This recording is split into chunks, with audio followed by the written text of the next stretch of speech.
Let's start it right now. Hello and welcome to Sports Freaks. I'm Little T. And I'm Big T. Let's start off the show with a segment. We'll call it Blast Off. We start off today's show with the Plaxico Burress case, and it has been adjourned and rescheduled to September 23rd of 2009. And, he's never going to play in the NFL again. You're absolutely correct. The NFL season of 2009 starts September 10th. That's 13 days after. And no teams are interested, I've heard. No. This is why? I mean, this is what the NFL has got to suspend. He's a great player, don't get me wrong, but this is what the NFL has got to get rid of, and no exceptions. Yeah, I think you should handle it like Pac-Man Jones, but Plaxico, you had a good team. He's always had a bad reputation in my mind. He was a little, show off at the beginning, but, with the Giants especially, but Pittsburgh, He's a good player, but you know what? I'm tired of everyone getting in trouble in the NFL these days with steroids. It's just like you can't trust anybody anymore, really. No. Not even start playing. No. Moving along to our next topic, Johan Santana has struggled in his last 4 starts. Yeah, 4 or 5, whatever. This has been a major struggle for him, and especially with the Mets. A below-average pitching staff. This has just not been good. With Fernando Nieve pitching tonight against Andy Sonnenstein, who has not had a great season, but Johan, this is just not the right. It's a big problem. In June, in 3 starts, he got 9.56 ERA. I think the most memorable was when the Yankee game when he gave 9 runs, which is a problem. See, Fernando Nieve did better than him against Yankees, and Johan's our stopper for the Mets. I mean, if no one hasn't noticed. This is turning into a real issue for the Mets. This really is, because they can't even count on their ace, who they spent $161 million on for 8 years. And I'm not okay. He's entitled for some bad starts. I'm not gonna deny that, but he's got to pick it up a little bit. You're right. He's gonna have a couple starts, but he's got to pick it up. He's getting a lot of money, and hopefully this doesn't go throughout the season. Especially because he's an ace. Especially. Definitely. And the Mets have not the best pitching staff. You're right. Today, the Mets travel back to Citi Field to take on a series with Tampa Bay, and Andy Sonnenstein, Fernando Nieve. I had mentioned that earlier, but see what this comes down to.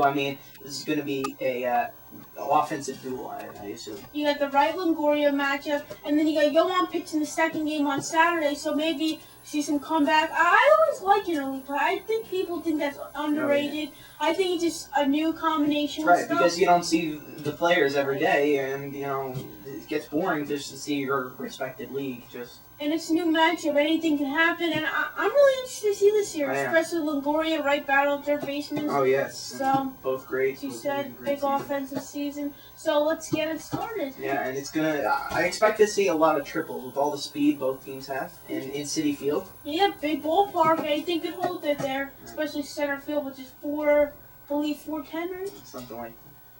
Okay, the Yankees travel down to Florida for a series with the Fish. Yes, Marlins, Yankees. I expect to see a lot of home runs in this, with all their sluggers on each team.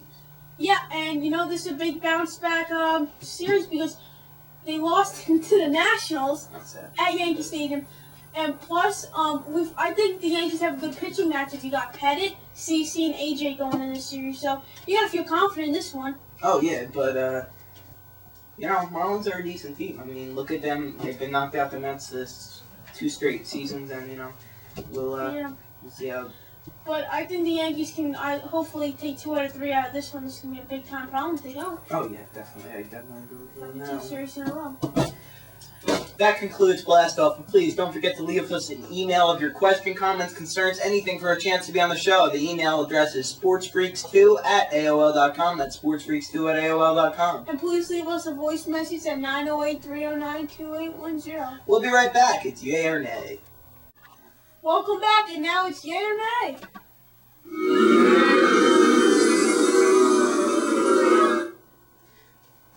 To start off, Mark Teixeira, the AL first half MVP. What do you say, yay or nay?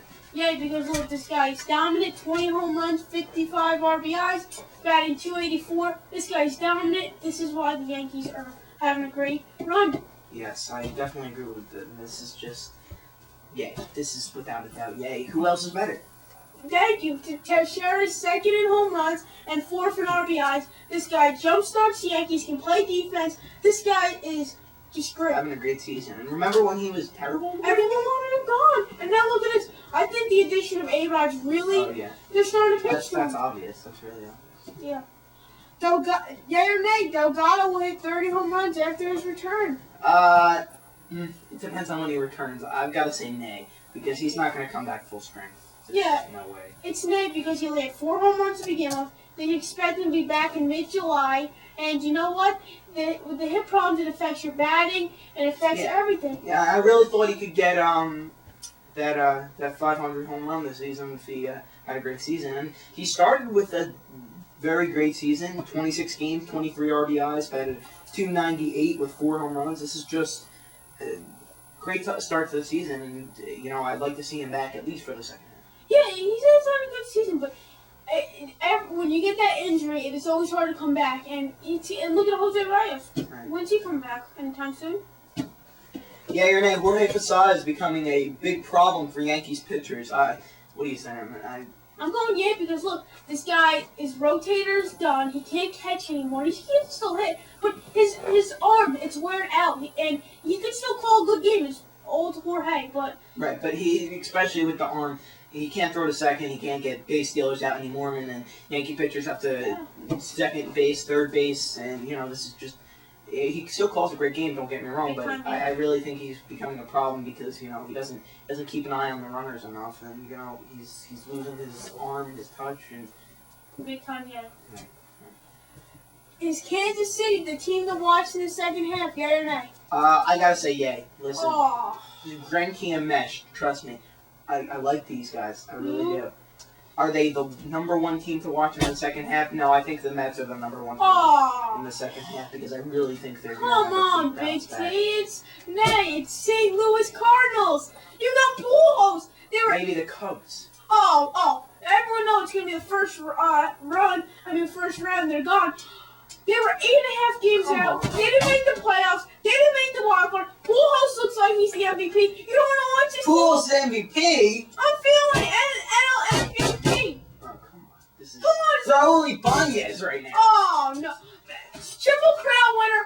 That's right. Oh, come on. Not this year, buddy. Oh, okay. That's it for yay or nay. Please leave us a voice message, 908-309-2810, to tell this guy he's wrong. Or leave us an email at SportsFreaks2@AOL.com to tell me I'm right. We'll be right back. It's your turn to take over the show.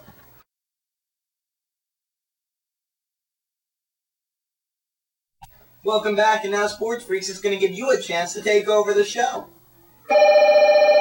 We start with an email from Biagio in New Jersey. He asks, which injuries hurt the Mets the most this season? Simple. Delgado. This guy, you lose everything from him, you have to move everything around, and it's going to be harder to come back. And I don't think he's going to get that 30 home runs as we mentioned earlier in the show. Yeah, it's simple. Carlos Delgado, he loses.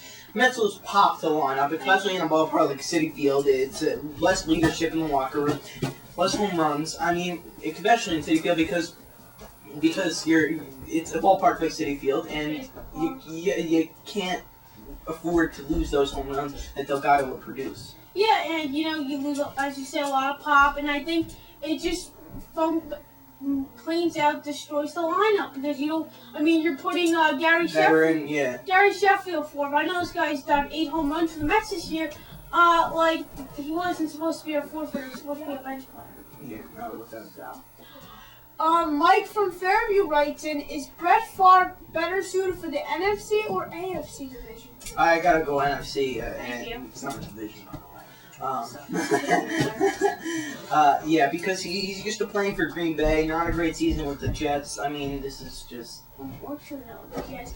But you're right, it's an NFC because 16 seasons there. He knows his system. He knows the division. And, he has the West Coast offense compared to the East Coast. It's a whole new round here. Yeah, without a doubt. So, it's a big-time loss for him. That's it for your turn, but please don't forget to leave us an email at sportsfreaks2@AOL.com anytime, please. And please leave us a voice message at 908-309.